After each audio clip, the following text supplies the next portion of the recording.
बंधु माने आपण एक नूतन आरंभर द्वार देशरे अछंती प्राय पुनर्जन्म परी आपणक राशिर अधिपति आपणक गुरुत्वपूर्ण लाभ प्रदान करने जाउछंती। आपणक मध्यरे एक आध्यात्मिक परिवर्तन आरंभ हेब। आपण पुनर्जन्म परी एक अनुभव करुछंती जहा आपण पूर्वरु अनुभव करि पारुथिबे। आपण एक आध्यात्मिक आकर्षण अनुभव करुछंती। पूजा रीतिनीति एवं मंदिर दर्शन प्रति आपण अधिकरु अधिक आकर्षित हेउछंती। गत किछि दिन धरी आपण धार्मिक व्यक्ति मानकु भेटिछंती एवं आध्यात्मिक समावेश किंबा धार्मिक समारोह रे बहुत उत्साहर सहित अंशग्रहण करिछंती। आपणक भितरी सात्विक प्रकृतिर भावना प्रबल हेउछि एवं आपण योग प्राणायाम एवं आध्यात्मिकता प्रति आकर्षित हेउछंती। तथापि एक अजଣା नकारात्मक शक्ति आपणको घेरी रहिथिबा परि मने हेउछि। आपणको एपरि लागि पारे जेपरि आपणको बुद्धि को चापी दिया जाउछि किंबा बंधा दिया जाउछि। आपण आपणको निजस्व टंका पाई पारु नाहंती किंबा एहा आपणक पॉकेट रु खसी जाउछि। आपण निद्राहीनता शारीरिक असुस्थता आरंभ हेबा एवं आपणक जीवन शक्ति एवं शक्ति स्तर ह्रास पाइबा परि समस्यार सम्मुखीन हेउछंती। एहा सहित आपण निज शब्दर प्रतिकूल प्रभाव भोगुछंती जोठारे लोक माने आपणक शुभ उद्देश्य रखिथिबा वक्तव्य को मध्य भूल भाबरे व्याख्या करंती। आपण एक अद्भुत अस्थिरता चिंता एवं एक अभ्यंतरीण शून्यता अनुभव करुछंती। भिड़रे मध्य एकाकी अनुभव करुछंती तथापि एकाकीतारे शांति एवं खुशी पांती। एपरिकी निज सहित कथबार्ता करुछंती। जदि आपण एपरि कोनोसी दिव्य संकेत पाइछंती तेबे आमको मंतव्य जणांतु। आपणक जीवन रे प्रमुख आध्यात्मिक परिवर्तन घटुछि। एही परिवर्तन गुड़िकर दृढ़ संकेत सहित जहाँ आमे कार्यक्रम रे परे आलोचना करिबो। आमे एही परिवर्तनर परिणाम वर्तमानर ग्रह संरचना एवं आपणक उपरे सेमानकर निर्दिष्ट प्रभाव विषय विस्तृत भाବରେ आलोचना करिबो। दया करी कार्यक्रम को शेष पर्यंत देखंतु। बंधु माने आसंतु आमे 5टी प्रमुख संकेत एवं सेमानकर प्रभाव विषय आलोचना करिबा।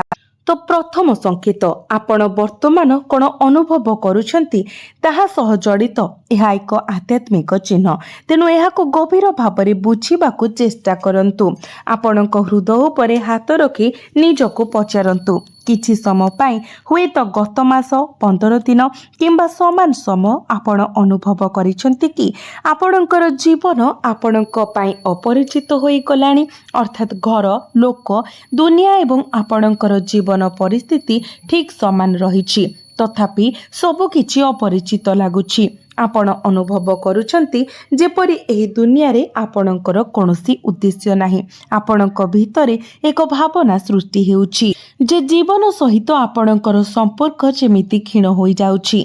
जीवन प्रति हताशा एवं अनाग्रहर एक गभीर भावना मूल पोछि नेउछि। आपणकर मन को तिक्तता एवं नकारात्मकतारे पूर्ण करुछि। ध्यानर सहित शुणन्तु एहार आध्यात्मिक कारण कौन, एहा एपरि काहेकि अनुभव करुछि, एथिरे भलो अछि ना खराब। ध्यानर सहित शुणन्तु जेतेबेले आपण अनुभव करुछंती जे आपणक चारि पाखरे थिबा सब किछि अपरिचित होई गलानी अर्थात आपणकर निकटतर लोक माने आउ निजर मने हेउ नाहंती, आपणकर खुशी आउ आपणकर मने हेउ नाही एवं आपणकर घर मध्य आउ निजर मने हेउ नाही। जेतेबेले आपण सब किछि उपरे नियंत्रण हराई बसिछंती एवं आपण एकाठिया होइछंती नीरवरे केवल देखुछंती आपण जहा करुछंती ताहा विफल हेउथबारु कार्य करि पारु नाही।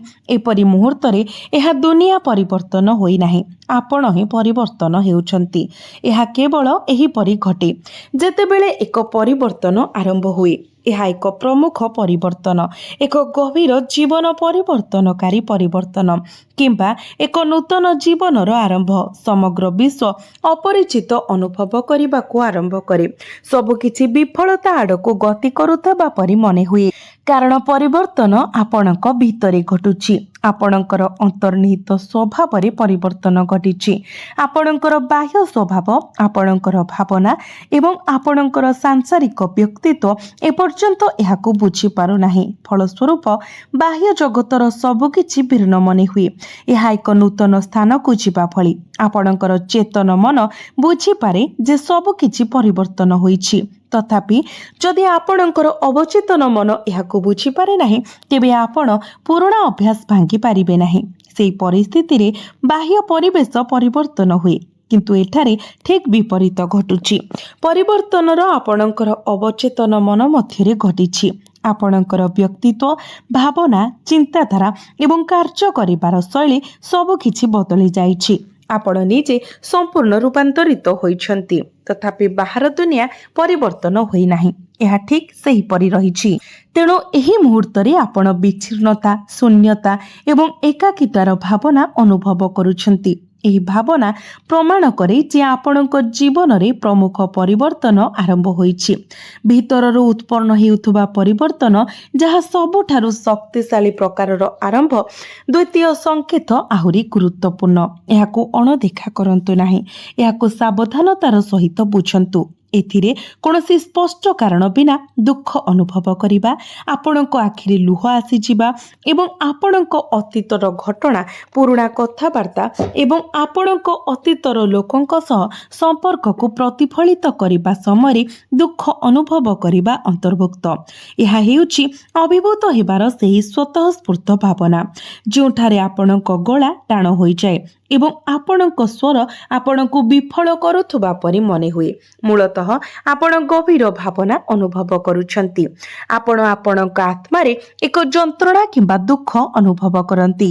ଆପଣ କଳ୍ପନା କରିଥିବା ଏବଂ ପ୍ରକୃତରେ ଘଟିଥିବା ମଧ୍ୟରେ ଆପଣ ଯାହା ଇଚ୍ଛା କରିଥିଲେ ଏବଂ ଯାହା ଆପଣ ଅନୁଭବ କରିଥିଲେ ତାହା ମଧ୍ୟରେ ଏକ ବ୍ୟବଧାନର ଅନୁଭବ।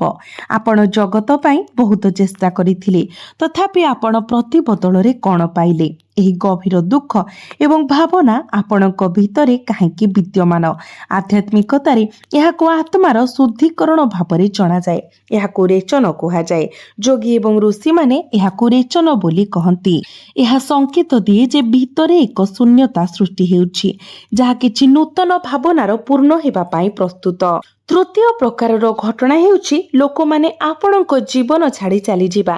ଯେଉଁମାନଙ୍କ ସହିତ ଆପଣଙ୍କ ଥରେ ଜଡ଼ିତ ଥିଲେ ଏବଂ ପାରସ୍ପରିକ ପ୍ରେମର ବନ୍ଧନ ବାଣ୍ଟିଥିଲେ, ହଠାତ୍ କିଛି ପରିବର୍ତ୍ତନ ହେଲା ଏବଂ ସେମାନେ ଶତ୍ରୁ ହୋଇଗଲେ, ଶତ୍ରୁ ପରି ବ୍ୟବହାର କଲେ। ସେମାନେ ଆପଣଙ୍କ ଠାରୁ ଦୂରେଇ ଗଲେ କିମ୍ବା ଆପଣଙ୍କୁ ଦୂରେଇ ଦେଲେ। ଆପଣ ନିଜକୁ ବୁଝିପାରୁନାହାନ୍ତି ଯେ ପ୍ରକୃତରେ କ'ଣ ଘଟିଥିଲା, ଆପଣ କ'ଣ କରିଥାନ୍ତେ କିମ୍ବା ଏପରି ଆଚରଣ ପାଇଁ କେଉଁ ଗମ୍ଭୀର ସମସ୍ୟା ଉପୁଜିଲା। ତଥାପି ସତ୍ୟ ହେଉଛି ଯେ ଆପଣଙ୍କ ଜୀବନରେ ସେମାନଙ୍କର ଉପସ୍ଥିତିର ଉଦ୍ଦେଶ୍ୟ ପୂରଣ ହୋଇଛି। ଏହା ଭାଗ୍ୟର ନିୟମ ଯେ ପ୍ରତ୍ୟେକ ବ୍ୟକ୍ତି ଯିଏ ଆପଣଙ୍କ ଜୀବନରେ ପ୍ରବେଶ କରେ କିମ୍ବା ଏପର୍ଯ୍ୟନ୍ତ ପ୍ରବେଶ କରିନାହିଁ କିମ୍ବା ବର୍ତ୍ତମାନ ଉପସ୍ଥିତ ଅଛି, ସେ ଏକ ଆଧ୍ୟାତ୍ମିକ କାରଣ ପାଇଁ ଏହା କରେ। କେବଳ କାରଣ ସେମାନେ ଆପଣଙ୍କର ବ୍ୟବସାୟିକ ଅଂଶୀଦାର, ପତି କିମ୍ବା ସନ୍ତାନ ହୋଇଗଲେ ନାହିଁ। ଯଦିଓ ଆମେ ଏହାକୁ ଉଦାହରଣ ମାଧ୍ୟମରେ ଗଭୀର ଭାବରେ ବ୍ୟାଖ୍ୟା କରିପାରିବା, ଏଥିପାଇଁ ଘଣ୍ଟା ଘଣ୍ଟା ସମୟ ଆବଶ୍ୟକ। ତେଣୁ ବର୍ତ୍ତମାନ ପାଇଁ ଆମେ କେବଳ ଏତିକି କହିବୁ ଯେ ପ୍ରତ୍ୟେକ ଏକ ନିର୍ଦ୍ଦିଷ୍ଟ ଉଦ୍ଦେଶ୍ୟ ସହିତ ଆମ ଜୀବନରେ ପ୍ରବେଶ କରନ୍ତି ଏବଂ ସେହି ଉଦ୍ଦେଶ୍ୟ ପୂରଣ ହେବା ପରେ ଚାଲିଯାଆନ୍ତି। ପ୍ରକୃତି ଏବଂ ବ୍ରହ୍ମାଣ୍ଡ ଆପଣଙ୍କର ଭାବନା ପ୍ରତି ଉଦାସୀନ। ଆପଣ ଆପଣଙ୍କର ହୃଦୟରେ କ'ଣ ଅନୁଭବ କରୁଛନ୍ତି କିମ୍ବା ସେହି ବ୍ୟକ୍ତିଙ୍କ ସହିତ ଆପଣଙ୍କର ସମ୍ପର୍କର ଗଭୀରତା ପ୍ରତି, ଏହି ଜିନିଷଗୁଡ଼ିକ ସେମାନଙ୍କ ପାଇଁ ଗୁରୁତ୍ୱପୂର୍ଣ୍ଣ ନୁହେଁ, ଯେହେତୁ ଆପଣଙ୍କର ଜନ୍ମର ଚୂଡ଼ାନ୍ତ ଉଦ୍ଦେଶ୍ୟ ହେଉଛି ଆପଣଙ୍କର ଆଧ୍ୟାତ୍ମିକ ଚେତନା ଜାଗ୍ରତ କରିବା ଏବଂ ଆଧ୍ୟାତ୍ମିକ ବିକାଶ ହାସଲ କରିବା। ସେହି ବ୍ୟକ୍ତି ଆପଣଙ୍କର ଆଧ୍ୟାତ୍ମିକ ଉନ୍ନତିରେ ସାହାଯ୍ୟ କରିବା ପାଇଁ ନୂତନ ଶିକ୍ଷା ଏବଂ ଅନ୍ତର୍ଦୃଷ୍ଟି ପ୍ରଦାନ କରିବା ପାଇଁ ଆସିଥିଲେ। ଏହି ଦୃଷ୍ଟିକୋଣ ଆପଣ ଗ୍ରହଣ କରିବା ଉଚିତ। ମୁଁ ଏହା ମଧ୍ୟ ଉଲ୍ଲେଖ କରିବାକୁ ଚାହୁଁଛି ଯେ ଆମେ ସର୍ବଦା ଦିବ୍ୟ ଆତ୍ମାମାନଙ୍କ ଦ୍ୱାରା ଘେରି ରହିଛୁ। ଆମେ ପୂର୍ବପୁରୁଷମାନଙ୍କ ସମେତ ଯେତେବେଳେ ଜଣେ ବ୍ୟକ୍ତିଙ୍କ ଫଟୋ ଉଠାଯାଏ, ସେତେବେଳେ କ୍ୟାମେରା ଶକ୍ତିକୁ କଏଦ କରିଦିଏ। ସେତେବେଳେ ପ୍ରାୟତଃ ସେମାନଙ୍କ ଚାରିପାଖରେ ମଣିଷ ପରି ବ୍ୟକ୍ତି ଦେଖାଯାଏ। ତେଣୁ ଏହା ପ୍ରମାଣ ଭାବରେ କାମ କରେ। ଯଦିଓ ଅନେକ ଶାସ୍ତ୍ରୀୟ ପ୍ରମାଣ ଅଛି, ଏହା ବୈଜ୍ଞାନିକ ପ୍ରମାଣ तो बंधु माने आपणक चारि पाखरे थिबा दिव्य आत्मा माने जाणीशुणी जने निर्दिष्ट व्यक्ति को आपणक ठारू दूरेई रखि पारंती कारण सेमानंकर आध्यात्मिक स्तर आपणक ठारू बहुत तळे अछि एवं आपणक जीवन रे सेमानंकर उद्देश्य पूर्वरु पूर्ण होई सारिछि। फलस्वरूप आपण जेते चाहिले मध्य आपण सेमानंकु जीवारु अटकाई पारिबे नाही। आपण जहा करंतु ना काहेकि सेमाने चली जिबे स्वाभाविक भावरे सेमानंकर प्रस्थान आपणकु जंत्रणा एवं कष्ट देव। आपण एही संकेत पाइछन्ति कि परवर्ती संकेत हेउछि आध्यात्मिकता प्रति एक गभीर आग्रह किंबा आकर्षण। उदाहरण स्वरूप जेतेबेले आपण कोनोसी मंत्र शुणुछन्ति किंबा जप करूछन्ति सेतेबेले आपणकर मन शांत होइछिबो। जेतेबेले आपण दुखित किंबा अस्थिर अनुभव करिवे सेतेबेले आपणकर कुलदेवतांक पाखकु जिबा किंबा मंदिर परिदर्शन करिबा पई चिंता आसीबो। विश्वास करी जे आपण सेठारे शांति पाइबे एवं प्रकृत रे आपण सेठारे शांति मध्य पांती। एही गभीर आध्यात्मिक प्रवृत्ति प्रमाण करे जे आपण आभ्यंतरीण भावरे परिवर्तन होइछन्ति। आपण अधिक परिपक्व एवं पवित्र होई जाइछन्ति एवं आपण परिवर्तन पाई प्रस्तुत।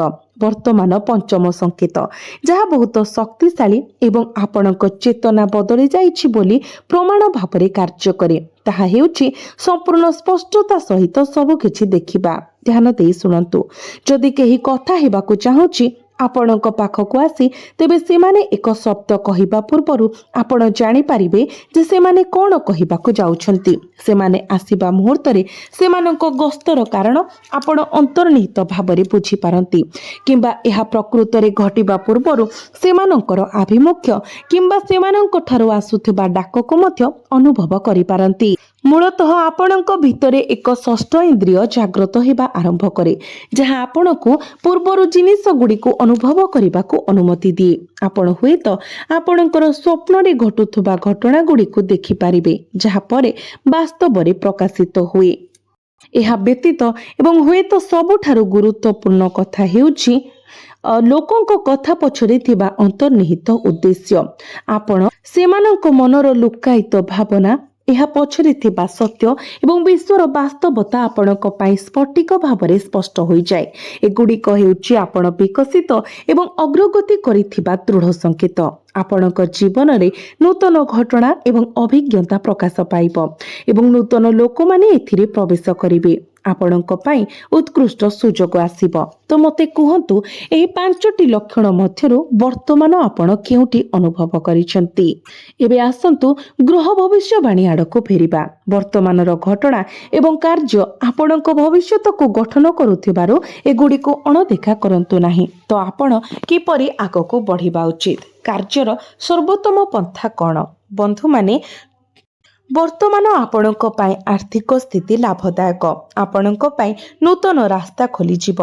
आपणकर प्रयास एवं आपणकर कर्मक्षेत्र सहित एक भावप्रवण संयोग को वृद्धि करिव जहा आपणक आपणक उच्च पदस्थ अधिकारी मानकु प्रभावित करिबाकु सक्षम करिव। चाकरी रे थिबा लोकंक पई एहा एक उत्कृष्ट समय। सूर्य एवं गुरुंकर संयोग नूतन चाकरी सुजोग सृष्टि करे एवं निश्चित करे जे आपणक दक्षता आपणकर वर्तमानर भूमिकारे प्रशंसित हेउछि। निकट भविष्यत रे एहा दरमा वृद्धि एवं पदोन्नतिर सुजोग पाई पथ प्रशस्त करिव।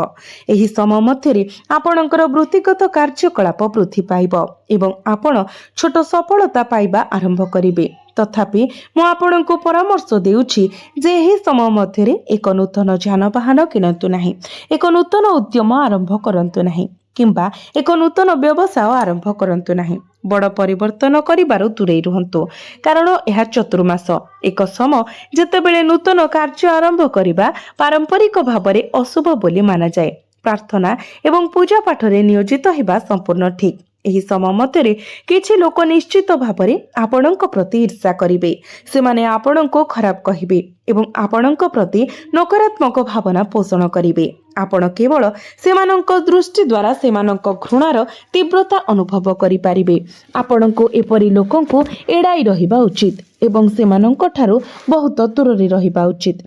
सेमाने आपणक जीवन को नकारात्मकतारे परिपूर्ण करि पारंती। गुप्त अभ्यास तंत्र मंत्र व्यवहार करि पारंती किंबा आपणको एपरि भावरे बांधी रखिबा पई दूषित खाद्य किंबा पानीय व्यवहार करि କରିପାରନ୍ତି ଯାହା ଆପଣଙ୍କୁ ଅସହାୟ କରିଦିଏ। ତେଣୁ ଏପରି ବ୍ୟକ୍ତିମାନଙ୍କ ଠାରୁ ଦୂରତା ରଖନ୍ତୁ। ଆପଣଙ୍କ ସମୟ ନଷ୍ଟ କରନ୍ତୁ ନାହିଁ। ଏହା ଆପଣଙ୍କ ପାଇଁ ଏକ ଗୁରୁତ୍ୱପୂର୍ଣ୍ଣ ଚେତାବନୀ। ଏହା ସହିତ ଆପଣଙ୍କ କଥା ଉପରେ ନିୟନ୍ତ୍ରଣ ରଖନ୍ତୁ। ଏହାଦ୍ୱାରା ମୁଁ କହିବାକୁ ଚାହୁଁଛି ଯେ ଆପଣ ଅନୁପଯୁକ୍ତ ଭାଷା, ଅପମାନଜନକ ଭାଷା କିମ୍ବା ଅପମାନଜନକ ଶବ୍ଦ ବ୍ୟବହାର କରିବାରୁ ଦୂରେଇ ରହିବା ଉଚିତ। ଏହା ବ୍ୟତୀତ ନିଜ ବିଷୟରେ ନକାରାତ୍ମକ କଥା କୁହନ୍ତୁ ନାହିଁ। ଆପଣଙ୍କର ବାହ୍ୟ ପରିସ୍ଥିତି ପ୍ରାୟତଃ ଆପଣଙ୍କର ମାନସିକତାକୁ ପ୍ରତିଫଳିତ କରେ। ଯଦି ଆପଣ ନିରନ୍ତର କୁହନ୍ତି ମୋର ଭାଗ୍ୟ ଖରାପ, ମୋ ପାଇଁ ସବୁ କିଛି ଭୁଲ ହେଉଛି କିମ୍ବା ତାହା ଭୁଲ, ତେବେ ଆପଣଙ୍କ ସହିତ ଠିକ୍ ତାହା ଘଟିବା ଆରମ୍ଭ ହେବ। ଏପରି ସମୟରେ ଗ୍ରହ ସଂରଚନା ଏହି ସମୟ ହେଉଛି ଯେତେବେଳେ ଆପଣ ପ୍ରକାଶନର ଶକ୍ତିକୁ ବ୍ୟବହାର କରିପାରିବେ। ସକାଳେ ଉଠିବା ପରେ ଆପଣଙ୍କୁ ପ୍ରଥମେ ଆପଣଙ୍କ ହାତ ପାପୁଲିକୁ ଦେଖିବା ଉଚିତ। ବିଶେଷ କରି ଉଭୟ ହାତ ପାପୁଲି ଖୋଲି ମୁହଁ ସାମ୍ନାରେ ଧରି ଏହି ମନ୍ତ୍ର ଜପ କରନ୍ତୁ। କରାଗ୍ରେ ବସତେ ଲକ୍ଷ୍ମୀ, କର ମଧ୍ୟେ ସରସ୍ୱତୀ, କରମୂଳେ ତୁ ଗୋବିନ୍ଦ, ପ୍ରଭାତେ କର ଦର୍ଶନମ୍। ଏହାପରେ ଆପଣଙ୍କ ହାତ ପାପୁଲିକୁ ଏକାଠି ଘଷନ୍ତୁ ଏବଂ ଧୀରେ ଧୀରେ ଆପଣଙ୍କ ମୁହଁ ଉପରେ ରଖନ୍ତୁ। ଏହାପରେ 10ରୁ 15 ମିନିଟ୍ ପାଇଁ ଆଖି ବନ୍ଦ କରି ଆପଣଙ୍କ ବିଛଣାରେ ବସନ୍ତୁ। ଚା କିମ୍ବା କଫି ତୁରନ୍ତ ପିଅନ୍ତୁ ନାହିଁ। ଆପଣଙ୍କର ମୋବାଇଲ ଫୋନ ଦେଖନ୍ତୁ ନାହିଁ ଏବଂ କାହା ସହିତ କଥା ହୁଅନ୍ତୁ ନାହିଁ। ନୀରବତାର ଶକ୍ତି ଅନୁଭବ କରନ୍ତୁ। ଆଖି ବନ୍ଦ କରି ସମ୍ପୂର୍ଣ୍ଣ ଶାନ୍ତ ରୁହନ୍ତୁ ଏବଂ ଚିନ୍ତାମୁକ୍ତ ହେବାକୁ ଚେଷ୍ଟା କରନ୍ତୁ। କୌଣସି ନୂତନ ଚିନ୍ତାଧାରା ପ୍ରବର୍ତ୍ତନ କରିବାରୁ ବାରଣ କରନ୍ତୁ। ତାପରେ ଯେତେବେଳେ ଆପଣ ଭାବିବା ଆରମ୍ଭ କରିବେ, କଳ୍ପନା କରନ୍ତୁ ଯେ ଆଜି ଆପଣଙ୍କ ଜୀବନର ସର୍ବୋତ୍ତମ ଦିନ ହେବ। ଆଜି ଆପଣ ଯାହା ଆଶା କରୁଛନ୍ତି ତାହା ଘଟିବ ବୋଲି ନିଶ୍ଚିତ କରିବେ। ଏହା ବିବାଦରେ ବିଜୟ ହେଉ, ଧନର ଆଗମନ ହେଉ, ନୂତନ ଚାକିରି ସୁଯୋଗ ହେଉ କିମ୍ବା ଆପଣଙ୍କର ବ୍ୟବସାୟରେ ପ୍ରଗତି ହେଉ। ଯଦି ଆପଣଙ୍କର ଏକ ଦୋକାନ ଅଛି, ତେବେ ଉତ୍କୃଷ୍ଟ ବିକ୍ରୟ ପାଇଁ କଳ୍ପନା କରନ୍ତୁ। ଆପଣଙ୍କ କାମରେ ଆପଣ ଚାହୁଁଥିବା ନିର୍ଦ୍ଦିଷ୍ଟ ଫଳାଫଳ ବିଷୟରେ ଆପଣଙ୍କ ମନରେ ସକାରାତ୍ମକ ନିଶ୍ଚିତକରଣ ପାଠ କରନ୍ତୁ। ଏହା ସହିତ ଆଉ ଏକ ଅଭ୍ୟାସ ଅଛି ଯାହା ଆପଣଙ୍କୁ ନିଶ୍ଚିତ ଭାବରେ କରିବା ଉଚିତ। ଏହା ଏକ ଅତ୍ୟନ୍ତ ଶକ୍ତିଶାଳୀ କୌଶଳ। କୁହାଯାଏ ଯେ ଜଳରେ ଶୁଣିବା କିମ୍ବା ସୂଚନା ଗ୍ରହଣ କରିବାର ଶକ୍ତି ଅଛି। ତେଣୁ ସକାଳେ ଯେତେବେଳେ ଆପଣ ପ୍ରଥମେ ପାଣି ପିଅନ୍ତି, ପାତ୍ରଟିକୁ ଆପଣଙ୍କ ମୁଖ ପାଖକୁ ଆଣନ୍ତୁ। ଏହାକୁ ଦେଖନ୍ତୁ ଏବଂ ନୀରବରେ 11 ଥର ଓମ୍ କ୍ଲିମ୍ ଏହିପରି ଜପ କରନ୍ତୁ। 11 ଥର ଜପ କରିବା ପରେ ସେହି ପାତ୍ରକୁ ଚାହିଁ ଆଜି ଆପଣ ଯେଉଁ ନିର୍ଦ୍ଦିଷ୍ଟ ଘଟଣା ଘଟୁ ବୋଲି ଚାହୁଁଛନ୍ତି ତାହା କଳ୍ପନା କରନ୍ତୁ ଏବଂ ତାପରେ ସେହି ପାଣିକୁ ପିଇ ଦିଅନ୍ତୁ। ଆପଣ ଦେଖିବେ ଯେ ଆପଣଙ୍କର ଯେକୌଣସି କାର୍ଯ୍ୟ ବାସ୍ତବରେ ପରିଣତ ହେବା ଆରମ୍ଭ କରିବ। ଯଦି ସେହି ଦିନ ନୁହେଁ କିନ୍ତୁ ତା ପରଦିନ ବି ହୋଇପାରେ। ଏହା ସମୟର ପ୍ରକୃତି ଏପରି। ଏହାର ସର୍ବାଧିକ ଉପଯୋଗ କରନ୍ତୁ।